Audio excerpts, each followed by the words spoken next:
Hey, good morning, everybody. Hope everybody's doing well. Welcome to the day. Excited to be back with you again. I hope and pray that you guys are getting from this. I know I am. Just the opportunity to be together is huge for me. So thank you so much for tuning in. We've been talking a lot about happiness. And the reason why we're doing this slowly and not quickly is because life is like a cup of coffee. It is meant to be sipped, not gulped. And when you get into topics that have the risk of being gulped, there's a risk of us just digesting it quickly and not really getting into ourselves. Happiness is one of those. It makes sense. It's very difficult. So we got to really spend the time and understand it from all the different angles, so that by the time we're done together, which will never be fully done, but at least the time we spend together, it will become almost intuitive to us, I hope. Yesterday, we discussed this idea that materialism and the pursuit of a materialistic accomplishment could be a big trap for our happiness. Now, the pursuit of meaningful goals is exactly one of the ways you become happy, and we'll get there. But what ends up happening is we begin our lives with this sense of this innate happiness. And for many of us, it gets replaced with a striving for something objective, right? You're going for something.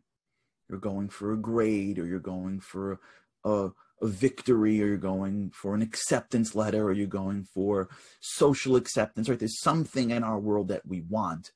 And we either are convinced I'm not saying this takes place deliberately, we're convinced by others, or we convince ourselves that if I really want to be happy, then I want to get the thing. Now, what happens then is we start to assume that the happiness that we're looking for is right over the hill. And it's not. So therefore, when you get over the hill and you digest the thing that you get, there's a momentary pleasure, but it's not real lasting happiness. And so as opposed to saying this whole thing doesn't make sense, we go, oh, it must be that my sights weren't higher. But the whole system is broken. Here's why. Because what ends up happening is you end up having long periods of lack of happiness, followed by short bursts of high levels of happiness. Right? As opposed to it being like the way our brain works, right? We've been doing this. Our brain works through consistency. So if you have a choice of having 2 days of inspiration and 6 months of no inspiration, you're not going to stay inspired.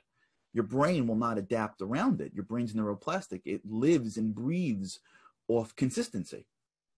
I can't learn a language by parachuting into a country for 2 days, even if all I do is hear the language. It's not how my brain works. I have to be living somewhere for a long time, and slowly I adapt to it. So why would I think it would work with other areas of my brain? Why would it work if I jump into a new job? Do I think it worked if I would jump into any aspects of my life? I have to do it consistently. That's a big issue when it comes to religion. People think that if they jump into something for a few days, then they sort of have it. No, it's really the consistency that brings it. So now if we analyze it together, here's the problem. You've got long periods of normal feelings of unhappiness. It feels normal to be unhappy for long periods of time because you're striving towards something bigger. And so what happens is we condition ourselves to be less than happy, right? It's normal for a person to walk around their day and not be empowered, not be joyous, even though those are two different things, not be happy. These are emotions that are normal to not feel consistently because we think that when I get to that hill, I'll feel it. And maybe when you're a child, it's a grade. Maybe when you're an adult, it's a vacation or a weekend or a bonus, right? When I get to something that I'm not in, then I'm going to feel the thing I want to feel. But what we're doing then is we are conditioning the larger part of our days to be unhappy. or less than happy. So that feels normal. And if you need proof of this, just go to any place in the world and you see this one guy or one woman who's like really happy and they seem off. Good morning. You're like, you okay? Like, you're not supposed to say it like that. You're supposed to be like, good morning. Like, you know, how's life? Life's awesome. For those who come on the trip, we do this. How's life? You go to someone, they say, how's life? And they go, awesome. You're like, what are you on? Like, they sound off. Because we've conditioned ourselves to just think life is okay. It's such a crazy thing that we've managed to figure out how to make life less happy in pursuit of something, because that's what we're focusing on, the not having. And then when we allow ourselves to be happy, we feel guilty because we think we're losing our hunger. Like we have a value on that person who has his head down and is working in like pain to get what he wants. It's just how we've bought into the way the world works. And we don't even know like there's another way. We think like either you're on vacation and you've disentangled yourself from your life doing nothing, or you're doing the work and the work can't be happy. And now we're stuck because most of our life is here. So this is research done by Baylor University, where they interviewed 250 people, published in the Journal of Personality and Individual Differences. What they found that the more materialistically focused somebody is, the less happy they are in their lives, because their focus, remember, you only can focus on very few things at any given time. That's the schema that we spoke about earlier in the season that we're in together. So if your schema focuses on something, right, then if your schema is always focused on what you don't have, that's why you're getting it, then you just get used to focusing on what you don't have. You see the trap? It's incredible, right? It's like a trap. By focusing on what we don't have, thinking that we have to get it, we now spend time focusing on what we don't have. So we spend most of our time focusing on things that we don't have. So most of our focus is in the negative. So as a result, those who are more materialistically driven are usually constantly focusing on things that they don't have. So most of their life is the conditioning of not being happy. It's an unbelievable trap, of which so many of us live so much of our lives in, because we're sold that like when you get the thing, then you'll make it. Now let's go one step deeper. If you remember earlier, we spoke about the self-determination theory. Remember, one of those is significance. So this applies a lot when you're in the world of that mentality. If you are significance driven, meaning you need to feel significant in the eyes of others to feel valuable.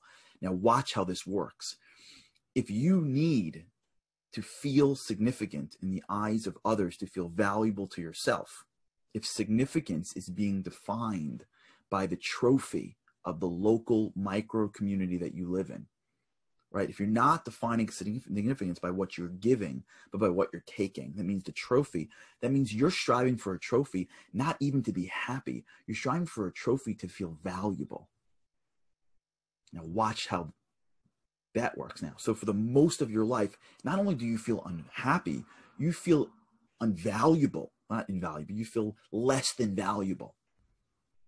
You feel unworthy. That school, that house size, that corner office, that whatever the thing is that you're looking for. It could be something even spiritual. It could be religious. It could be you getting a position in a synagogue. It could be you get a position in a nonprofit. I don't know. It doesn't have to be corporate Wall Street.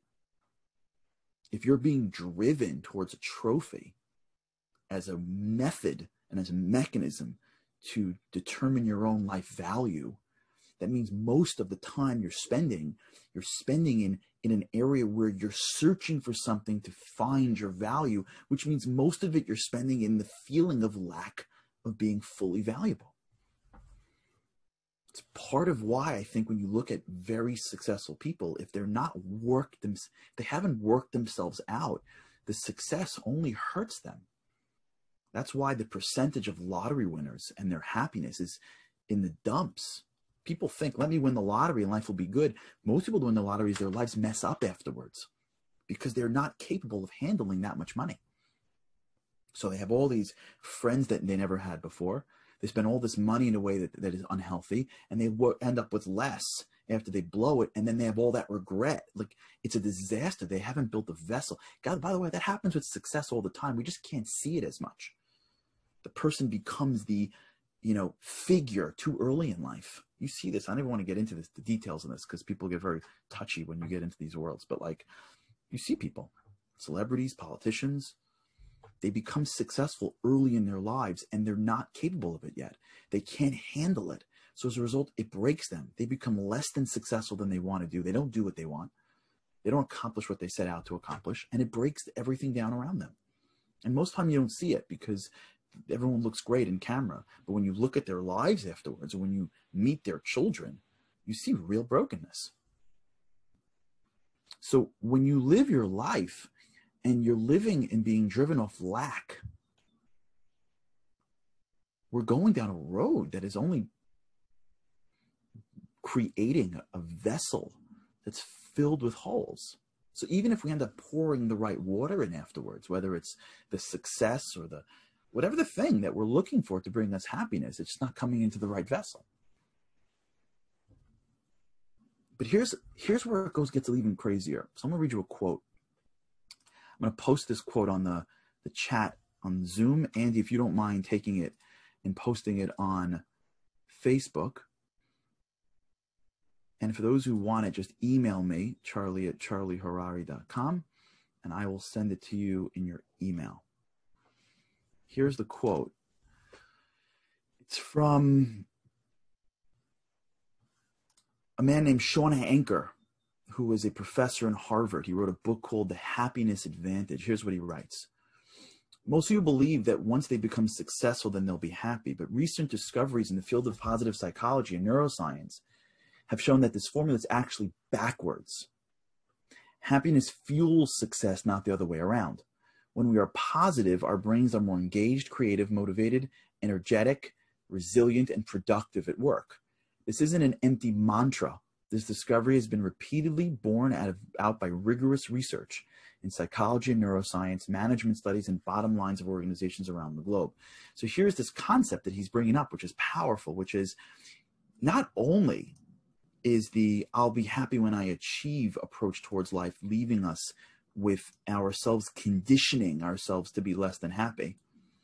Right? Just think about the time that we're conditioning the unhappiness. It goes even further, is that the more time we're unhappy, actually the less successful we have. So watch how this whole thing breaks down.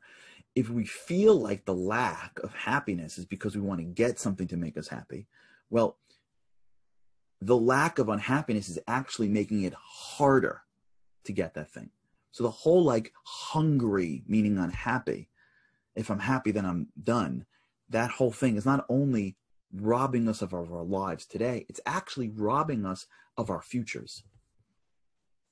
They did this study with doctors where they split them up into 3 groups. And one group, they had prepared for simulated surgery. Now, one group, they gave journals to prepare themselves for surgery. So they were trained doctors. They weren't learning it for the first time. So if you're already trained, you know what you're doing. Now you're ready to do it, right? So now you're prepped. So what do you do in the room before the surgery starts? So for a third, they gave journals. So read through it one more time. For a third, they left them alone. And for a third, they had music and candy, and they worked to just make them feel happy. Just happiness. Pump up music and bantering. And what they found was that the happy group performed the surgery 50% more accurately and faster than the other groups. They did the study on children and with blocks. to figure out which kids would, even if in a young age, who would perform tasks better. Same thing. The happier the group, obviously after a level of proficiency. You can't be like rocking and rolling into surgery, be like, what's this thing? Is this a scalpel? Like, and then you rock it out. Like, it's not what I'm talking about. It's this idea that when you're going to do something, when you do something in a happy state, you get more connected. But they did. I want to go through two different studies that were just blowaways. One is called the Duchenne. I hope I'm getting this right. The Duchenne smile. So here's what they did. Okay, researchers. I'm trying to figure out who they are. I had their name. Oh, here they are. Okay, University of California at Berkeley. Two researchers, Kelter and Harker. What they did was something fascinating. Okay, this is a longitudinal study. So this means it took place over long periods of time. And sometimes when that happens, like people pick it up along the way. So there's multiple researchers that sort of inherit the stuff and keep it going. So they went back. This took place, I believe, in the 90s. I'm not sure when it is, but I'm sure Andy's looking it up as we speak, when they did this study. They looked back into the 1960s at a yearbook, and there was like 150 somewhat pictures, all women. And they found that out of all the pictures, everyone was smiling except for like 3 people. And they went through each of their smiles. And in each of the smiles, they tried to distinguish them between what they call a Duchenne smile, which is a real smile, which is like, you know, that your mouth, the corner of your mouth goes up a little bit, your eyes crinkle, like you can't fake that. So that's called a Duchenne smile. Like, it's like, you know, your eyes are, you know, it's like you're really smiling. And what they called a Pan-American smile. Pan America was, I believe, an airline. Andy will tell me if it was or not. I think it was an airline. And in my mind, it was like, if you look at those, like the stewardesses back in those days, they were like, you know, Pan Am, right?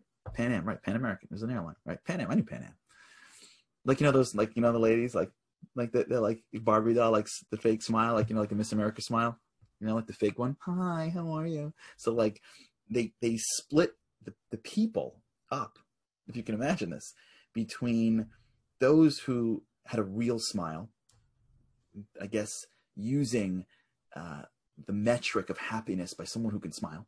Remember your pictures, right? Like take it, like, you know, 10 pictures and hopefully you get one that works. And the ones that are giving fake smiles. And they use it as a metric of people of levels of happiness. And then they followed them. So they did this. Let's say they look back to the 1960s. So let's say that was like 30 years before they did the study. And they called them up and seeing what their life was like. And then they followed them, I think, 3 times. So they called them up, and then they called them up, you know, 5 years or 10 years later, and they called up 10 years later after that. So you're talking about, you know, 40 some odd years between the 17-year-old snapped picture and your whole life, or lots of your life. What they found, that the people that had that positive smile had a higher likelihood of being married, staying married, having a positive marriage, and achieving higher levels of well-being. What they started to realize from this study was that the happiness that somebody has is not the result of it.